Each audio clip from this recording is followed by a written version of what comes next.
இன்னைக்கு double beans குழம்பு வைக்க போகிறேன். வாங்க வீடியோக்குள்ளே போகலாம். எண்ணெய் ஊற்றியாச்சு. சோம்பு கொஞ்சம் போட்டுக்கலாம். சோம்பு நல்லா பொரியட்டும். ரெண்டு பச்சை மிளகாய், கருவேப்பிலை, வெங்காயம் 2 வெங்காயம், பெரிய வெங்காயம் 2 போட்டுக்கலாம். வெங்காயம் வதங்க கொஞ்சம் உப்பு, கல் உப்பு போட்டுக்கலாம். வெங்காயம் சீக்கிரம் வதங்க. அது கூட 2 தக்காளி, பெரிய தக்காளி வெங்காயமாக நல்லா வதங்கணும். இதுதாங்க டபுள் பீன்ஸு. இதில் குருமா வைக்கலாம். இப்போ நம்ம கிரேவி மாதிரி வைக்க போகிறோம். சப்பாத்திக்கும் தொட்டுக்கலாம், சாப்பாட்டுக்கும் சாப்பிட்டுக்கலாம். அந்த மாதிரி தான் செய்ய போகிறேன். இப்போ ராத்திரி ஊற வச்சிட்டோம்னா முதல் நாள் ராத்திரி காலையில் எழுந்திரிச்சு வேக வச்சிடணும். விசில்னா 2 விசில் வச்சா போதும், நல்லா வெந்துடும். இப்போ இது அம்மா கிரைண்ட் பண்ணி உங்களுக்கு காட்டுறேன். தேங்காய் பத்தை ஊற்றினா குருமா மாதிரி ஆகிடும். அதனால் இஞ்சி பூண்டு ஒரு 4 முந்திரி மட்டும் ஊற வச்சு அது கூட போட்டு அரைச்சிட்டேன். இதை கூட ஊற்றிக்கலாம். டேஸ்ட் நல்லா இருக்கும்.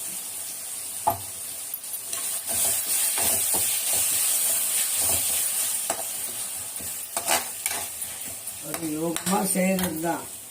அப்புறம் இதை எடுத்து இதில் போட்டுடலாம். இப்போ நல்லா ஒரு 5 நிமிஷம் மூடி வச்சுட்டு மிளகாத்தூள், மஞ்சத்தூள், உப்பு போட்டாச்சு. மிளகாத்தூள், மஞ்சத்தூள் போடணும். 2 நிமிஷம் அப்படியே இருக்கட்டும். பார்த்தீங்களா எப்படி இருக்குது? பார்த்தீங்களா?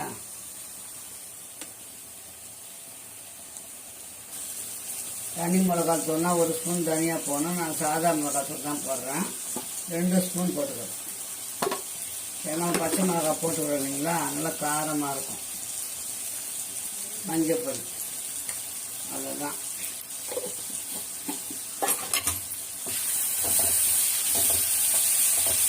இப்போ தேவையான தண்ணி ஊற்றிக்கலாம். கொஞ்சமாக ஊற்றிக்கலாம் தண்ணி. நம்ம சாப்பாடு வைக்கிறதால இது மாதிரி ஒரு சொம்பு தண்ணி ஊற்றிட்டு நல்லா கொதிச்ச உடனே கொத்தமல்லி போட்டு இறக்க வேண்டியதுதான். அவ்வளோதான் டபுள் பீன்ஸு குழம்பு. அப்போ நல்லா குழம்பு கொதிக்குது, கொத்தமல்லியை போட்டுருவோம். அவ்வளோதான், போட்டுட்டு இறக்க வேண்டியதுதான் குழம்பு. டபுள் பீன்ஸு குழம்பு ரெடி ஆகிடுச்சு. அடுத்தது இன்னொரு டிஷ்ஷு செய்ய போகிறோம். வாங்க பார்க்கலாம்.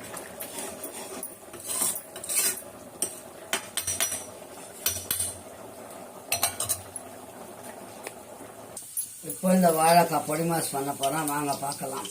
2 ஸ்பூன் எண்ணெய் ஊற்றிக்கிறேன். கொஞ்சம் கடுகு போட்டுக்கலாம். கடுகு நல்லா பொரியட்டும். வாசனைக்கு 2 உளுத்தம்பருப்பு போட்டுக்கலாம். உளுத்தம்பருப்பு நல்லா பொரிஞ்சிச்சு. வாழைக்காயை போட்டுக்கலாம். வாழைக்காய் வாய் வந்தாங்கன்னா கொஞ்சம் பெருங்காயம் போட்டுக்கலாம்.